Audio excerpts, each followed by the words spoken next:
Friends, मैं doctor Vinay, senior proctologist and शास्त्र surgeon.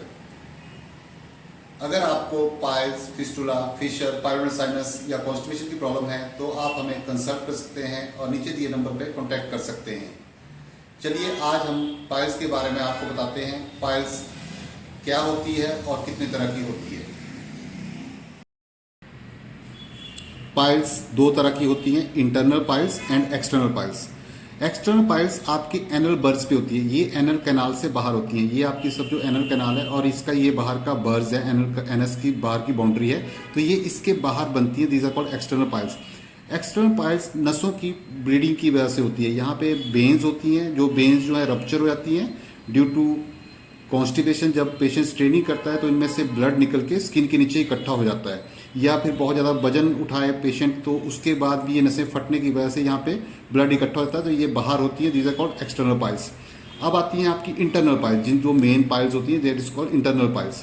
Internal piles जो है आपकी नसों की सूजन की वजह से होती है। इंटरनल पाइल्स आपकी रेक्टम में, एनल कैनाल में नसें होती हैं, उन नसों में स्ट्रेनिंग करने की वजह से धीरे धीरे सूजन आना शुरू हो जाती है और ये बल्ज हो जाती है एनल कैनाल की तरफ को।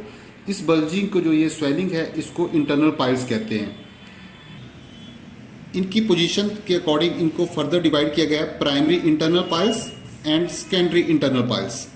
प्राइमरी इंटरनल पाइल्स की पोजीशन जो होती है आपकी 3 o'clock position, 7 o'clock position, 11 o'clock position, ये आपकी कॉमन पोजीशंस होती हैं। इनको प्राइमरी इंटरनल पाइल्स कहा गया है।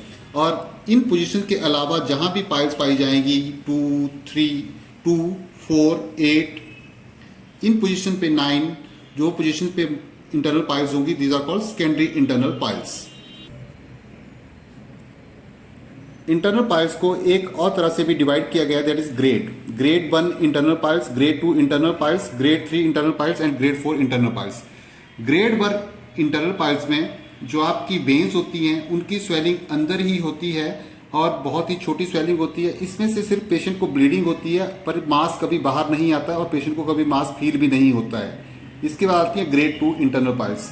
ग्रेड 2 इंटरनल पाइल्स में आपकी नसों का साइज थोड़ा बड़ा होता है और ये शौच करती बार बाहर निकल आती हैं तथा अपने आप ही अंदर चली जाती हैं। इनमें से भी ब्लीडिंग होती है। उसके बाद आता है ग्रेड 3 इंटरनल पाइल्स में पेशेंट कंप्लेन करता है कि ब्लीडिंग होती है तथा उसको मल द्वार पे शौच करती बार एक मास फील होता है जो कि बाहर रहता है और उसको बाद में हाथ से अंदर पुश करना पड़ता है। तो ग्रेड 3 इंटरनल पाइल्स में जो नसें फुली हुई होती हैं उनको पेशेंट हाथ से अंदर पुश करता है और वो अंदर चली जाती हैं। उसके आती है ग्रेड 4 इंटरनल पाइल्स।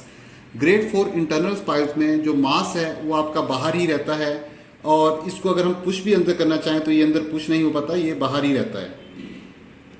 चलिए अब हम पाइल्स की ट्रीटमेंट के बारे में बात करते हैं। ग्रेड 1 और ग्रेड 2 पाइल्स हम डाइट कंट्रोल से मैनेज कर सकते हैं, लेकिन ग्रेड 3 और ग्रेड 4 पाइल्स में प्रोसीजर की जरूरत होती है।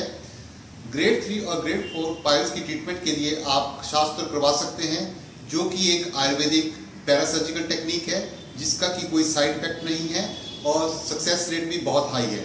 Thank you.